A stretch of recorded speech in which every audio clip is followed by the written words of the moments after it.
Well, hello, hi, friends and relatives. It is me, Raymond Jordan Johnson Brown, and this is The Glorious Mess. We've been diving deep in all sorts of trauma pathways to heal at the individual level through ceremony, through CBT, and maybe today we'll do a little critique of CBT as well, and looking at all of the different ways that we can re-empower ourselves and work towards healing at the individual level, and also how we can be responsible to work towards collective healing.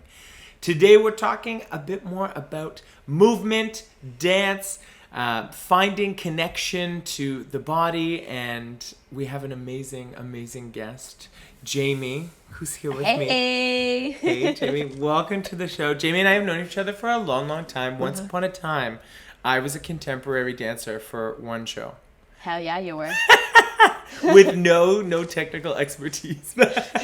All the partnering. Literally all the partnering. And then a couple of house steps, I remember, if I remember. Oh, yeah. Was that Jen's dance, probably? Yeah. Yeah. It was great. And I was the runner. That's what I was. I was the runner. That was my job. Yeah. Oh, right. We had our characters. Yes, and I ran through the park. Anyway, we've had, we've always stayed in contact over the many years, and I think it's just so interesting and refreshing, I think, to talk to you, because in a lot of ways, when we talk about this, like, T word, trauma, people see dance as this, like, artistic, beautiful thing, and it is, and it feels really good.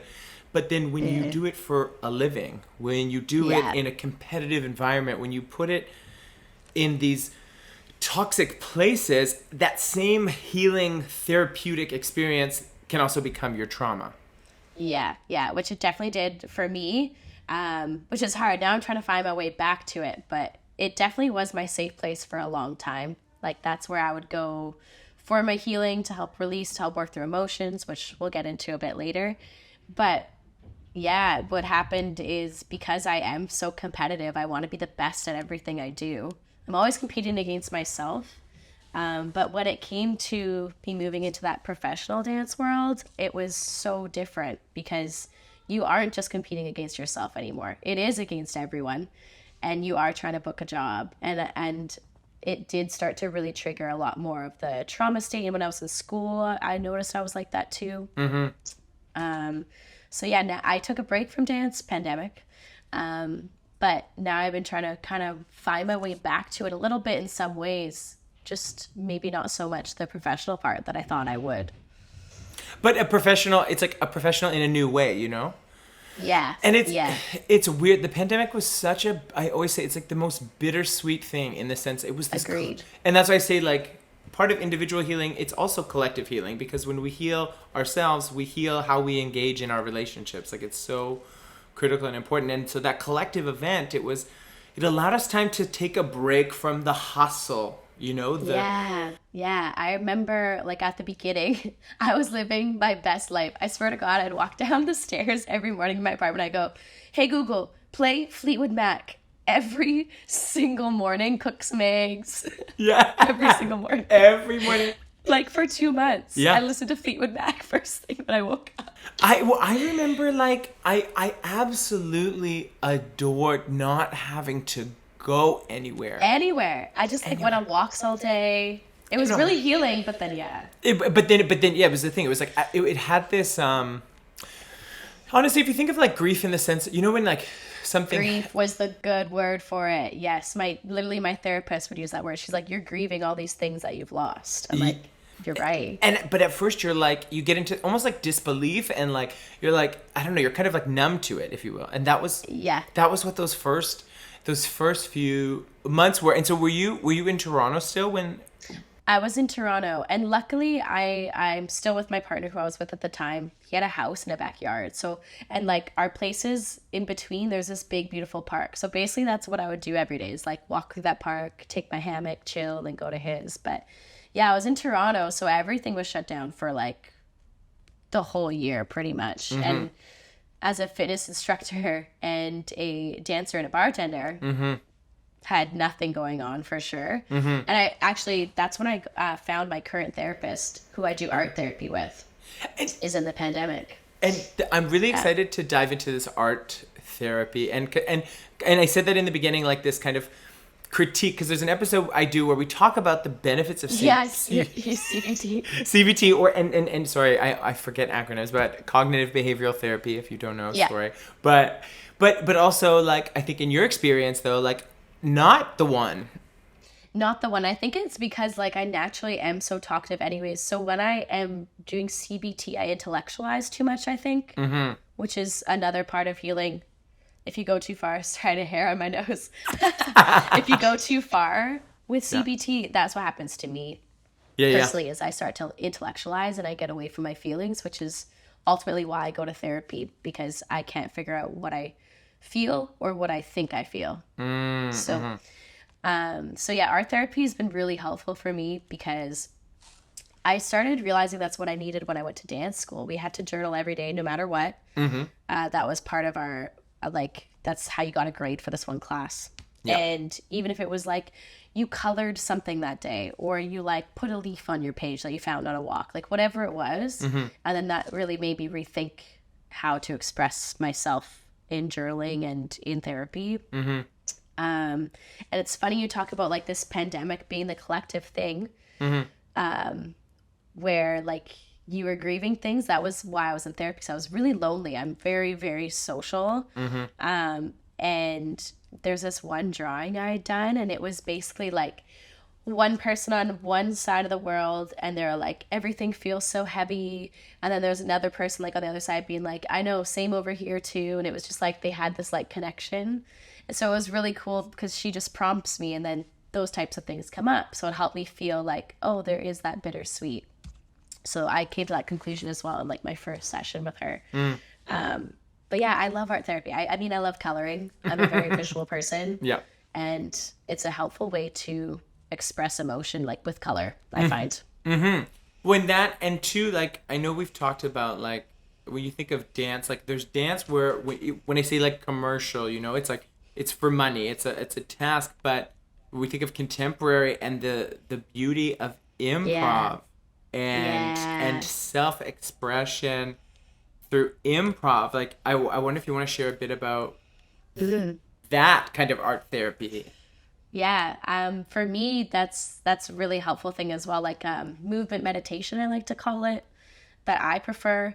When I sit still and meditate, that's when I run through my thoughts again. But if I find the movement meditation, I'm able to feel through my feelings. And some of my favorite things, I'm trying to build this program where it kind of blends all these different areas of life of mine to help the average public get access to that kind of improv feeling. And that improv feeling, I think what's helpful is visualization, like you said. So even the color thing, like imagining what purple feels like to you, or blue, or whatever, or based on that day. Or even just like connecting to the things you see around, and how can you imagine being that thing, just moving your body to help move things through you. But I specifically remember in improv, like you come to a point where everything becomes a metaphor, which is really, really cool. Like that black box, I remember specifically in one of my improvs, this black suitcase was in the room, and it was a metaphor for my mom. And I was like trying to pass it off to people, and it kept returning to me. And I had to like completely let go of it, basically, and not give it to anyone, but just like say that I'm okay without it, which is really crazy. But that's why I think improv, it'd be really cool to try to find ways to give people that opportunity for metaphor and visualization. Because most people don't get that. No, and some brains too, like everyone experiences the world so differently, right? Like, and it's hard. Like, I struggle sometimes to visualize. That's why I think I love when you talk about the simplicity of it. Like, it's like a color, you know? Yeah. Because sometimes I think simple is better. Yeah, like sometimes, I remember like, imagine you're in a box and you need to like, I don't know. It's all those memes that are coming out now that I keep seeing, and it's like point of view, your contemporary dance teacher is pretending that they're a feather in the wind and they got caught on a tree or something like that.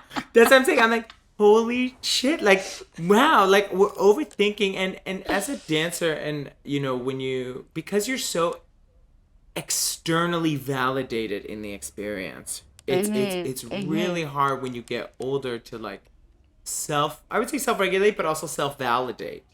I think so. I really struggle with self-validation. That's why I go to therapy, for sure. Yeah, and and you have to, and like, so if you want to share a bit about like how what are some of the things you've done or like utilized to get back to like self-validation in terms of movement. Yeah. In terms of movement for self-validation, I think like the biggest thing is just like moving because I want to, and not because I think I have to go to class again, or I haven't been in the dance world lately enough, or things like that. I think it's just like using it as movement meditation, rather than putting on this pressure that I'm a dancer and I'm supposed to practice these things and I have to move in this certain way. I think that's been really helpful. Just to let go of like expectation. Yeah. Yeah. Which is not easy, my God. Oh God, no, never. No. There always still is that little piece. It's like the perfectionism in us, right? And that's like how we grew up in dance. That's what it's like made to do, which is wonderful. It's taught me so much in like how to work for the things I need and want. But yeah, it's again that balance of the helpful thing or the trauma thing. And you, when you were young, like you talk to me a bit about like your early upbringing and like mental health was a big part of your life, your whole, like you were aware of it from a young age, correct? Yeah, I was. So I grew up, my mom is diagnosed bipolar, and she has been since I was born, actually, to the point that she was on disability, so she wasn't able to work. So I've grown up seeing mental health and that it's a real thing. So for me, it's always shocking just realizing that it still is stigmatized, because I grew up around it. So it was a very real part of my life. But the cool thing is like all that information I got from that experience helped guide me to where I am today. And dance was really helpful for that, to find that expression. And where I am today is working to help other people kind of simplify mental health, take it as a physical thing, take the good, take the bad. Like, I think there's still stigma around the fact that people think destigmatizing or talking about mental health means that you're trying to feel better, or right? I feel like that's the conversation that's happening, and I think the actual destigmatization would be just to feel rather than feel XYZ. So as positive as I can be as a person, it's like, yeah, I do have this background, I have these stories, and that's where my knowledge comes from, or expertise, and I'm mainly just trying to like push people to accept all parts of the experience. Yeah.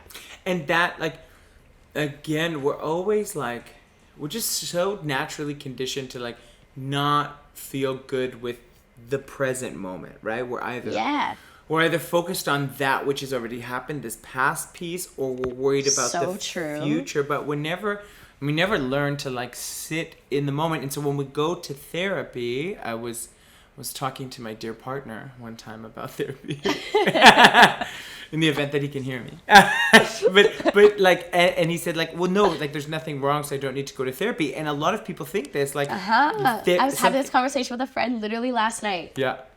Yeah, same thing. And she's like, wow, I'm having such a great experience in therapy, because I didn't realize like it doesn't have to be talking about all your problems. It can just be like solving whatever's going on at hand. Yeah, in the moment. And that's why, like, for me, I always have to double it up, like you, like intellectualizing things. I need to talk through and process through things. Like, it just takes me a bit more time. I think a lot. I see things in big, complex ways. Sometimes I'm like overwhelmed. I'm like, how did I see this so many different ways? Literally. Like a spider web. My partner as well, he looks at me, he's like, oh my gosh, I can't imagine just thinking as much as you do all the time.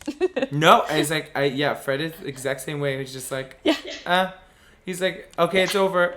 Move on.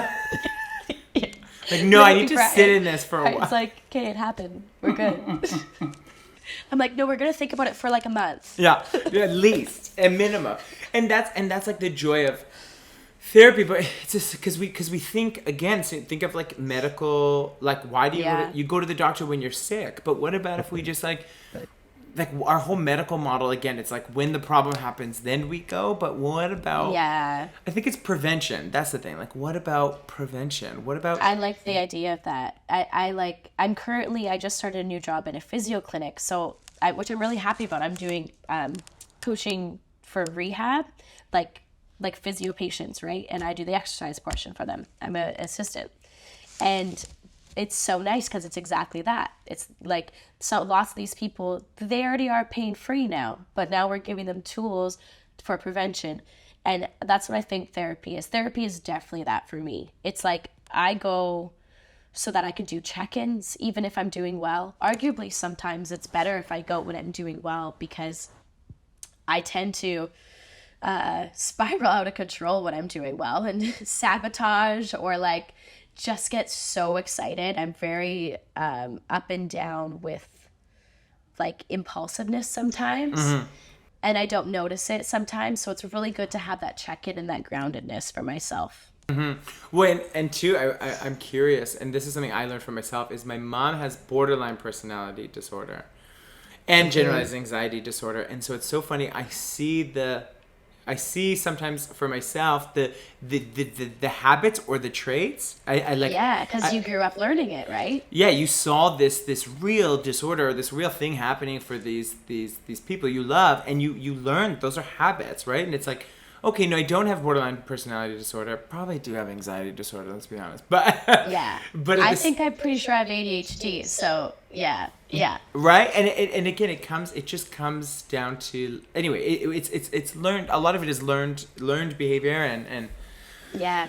a whole wealth of everything, and it's complicated, and that's why I sometimes say, like, I almost don't like sometimes even like the disorder Word. the word, because it almost like puts like one it It puts has to be solved. yeah, it puts, exactly, it's back to what you're saying, like it's like something to be solved. But like, Yeah. you know, when I look at like some of the folks I know with cerebral palsy, like, and their perspective of the world, and their or folks on the autism spectrum, like neurodivergent folks who are just so friggin' optimistic and like creative, and it's like, wait a minute, but in society we're like, no, we're gonna take the diagnostic statistics manual, we're gonna ask you these questions, and then we're gonna diagnose you, and then we're gonna give you a drug, and then you're on this drug for life.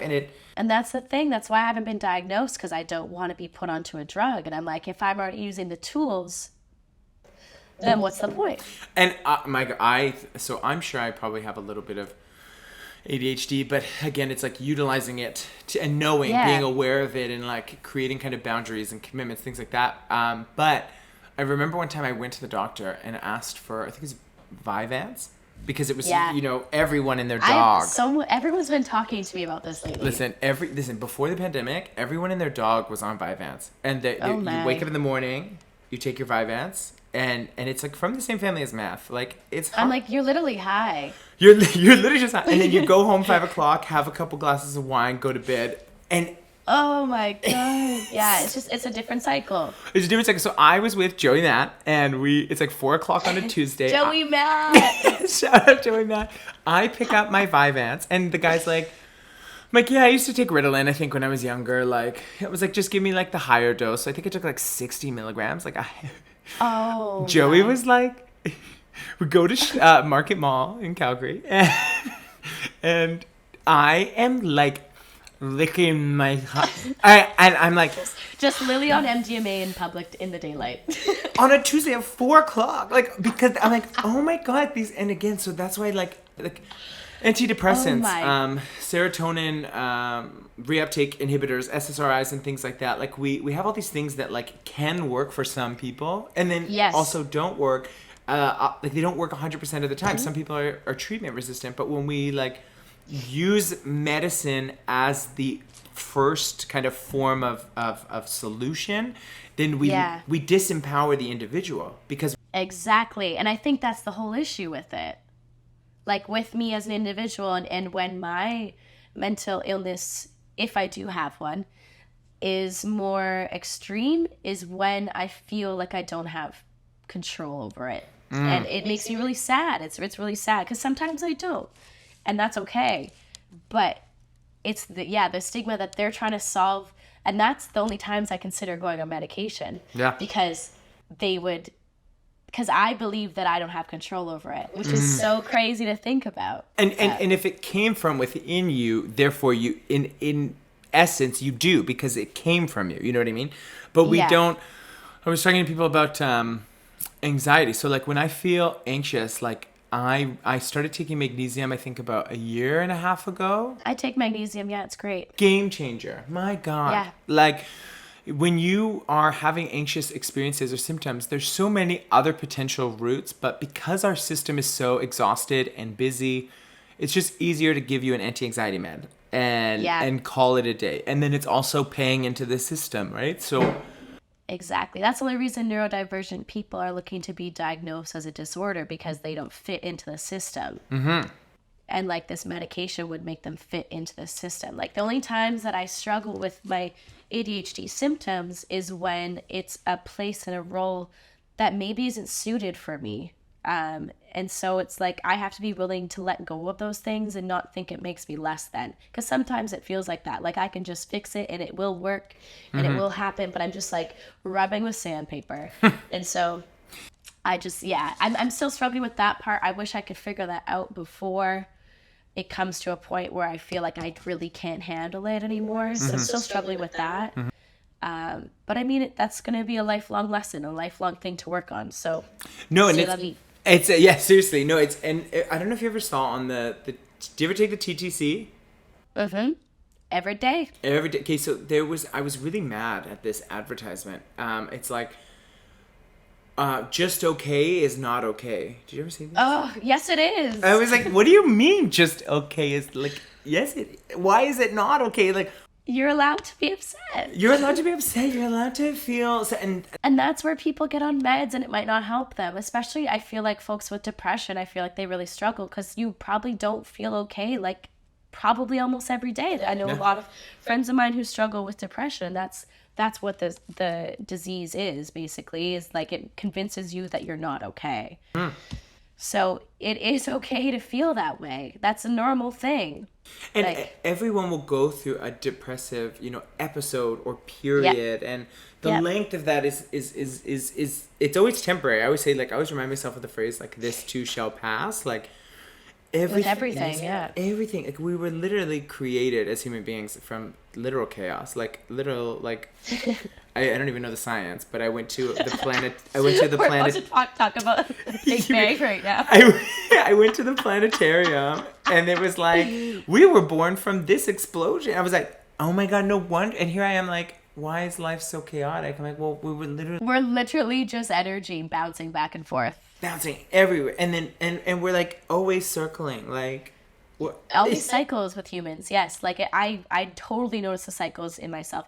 I talked to my therapist about there being seasons of like my moods, basically, or like my human experience. And because I go through like my fall, my winter, my summer, my spring, and I'll talk to her like, I feel like I'm in spring right now, so I need to do these things. And like that's how we like to relate to things, is back to nature, because like it is really how we all are. Everything is really a cycle. So and you're always going through, and I'm really curious and interested in that, like, idea of, like, I just want folks to feel empowered in their experience and also comfortable in their body. Yeah, accepting yourself, like, body positivity as a whole. It's your mental and your physical, right? So, like, I think that's where there still needs to be space. The conversation is starting. There's conversations that mental health exists, but I think we still need to keep pushing past that. And there's just a lot of work to be done yet, I think. And so that's why I post the way I do on my Instagram. And, I even had spoken to a few friends. I said, this is the topics I want to talk about on the podcast. Do you think there's anything I should add? And almost every single person said the exact same thing. Every person was like, you should talk about how, like, everyone sees me as this like bright, sunshiny, bubbly, happy, jokey person. But what I do is I also post when I'm feeling crappy. I post when I'm having anxiety. I talk about everyone has bad stuff going on. And I think that's important, is like that's another way that Instagram can be fake sometimes. No, and I mean, like, I go through a hell of a lot of shit, and I always like, I'm always scared in my career of like how I present publicly, you know, like Yeah. everything is so curated, and I almost feel like sometimes I'm like, this identity is like a separate from me, but I appreciate, That's okay too, though. yeah, and Right? it As can long as you're aware. exactly, no, and that's the thing, but it's like I think I'm very interested in like. I just love vulnerability. I love rawness. That's where the Yeah. podcast comes in. I get to be that glorious mess, literally. Absolutely. Yeah, you have your two worlds. That's perfect. Right? Yeah. And so we're coming up to the conclusion of our episode, but there was a couple of things I wanted Yeah. to touch on. First, in when we talked about safety in the body and like your work, do you want to talk a bit about like how you've brought in like functional movement and connecting that to emotion? Yeah. So basically, I developed this class called Movementality, and it works through functional fitness, as you said. So some Pilates and then a little strength training, and then we do some visualization, like we were talking about earlier. And the goal with that is for folks who would go to yoga to get some therapeutic movement in, but there's also these folks that need that therapeutic movement or are craving that therapeutic movement, but yoga isn't really for them. It's a little too far. It's a little like too raw for them, maybe. So I'm trying to create a space for people where they can do their strength training still, but maybe the things that I say to them or why we're doing them is for a specific purpose. Like if I had this one time where I did a lunge and we held it for like a long time, you know? And I'm like, this is your mental toughness. Like, just choose to stay. Like, don't quit. But if you do quit, just know why. Like, just be aware. Yeah. Like, you have the choice. Yeah. So just things like that. It's just all about like how you're approaching it, mind-body connection in a much deeper way. And then the visualization is how to get people into that like improv vibe a bit. Like one time I basically took them through Twister on their own. Like choose if you want your right arm to go up or if you want your left foot to step forwards. And then like they all ended up in different positions. It was really cool. Oh my gosh, I need to try that next time I'm teaching. I love that. I got you. Well, in closing, is there any thoughts that you want? I know you're a big advocate for like dumbing down and simplifying mental health, but Yeah, I think like the biggest thing for me is just like feel empowered to feel however you feel.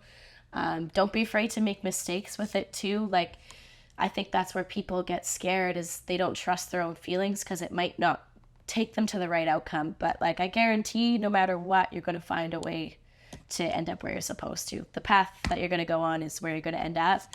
And you just have to not be afraid. Feel it all. Do it all. feel it all. You are capable. You are amazing, Jamie. I appreciate you. Thank you. Love you so much. Thank you for this wonderful conversation. And thank you everyone who is listening. There are a ton of new things, new episodes to come. If you're on Instagram, follow at The Only Glorious Mess. And we'll be back to talk about all sorts of other things, mental health, healing, and wellness. And as always, stay messy, stay glorious. We'll talk to you next time.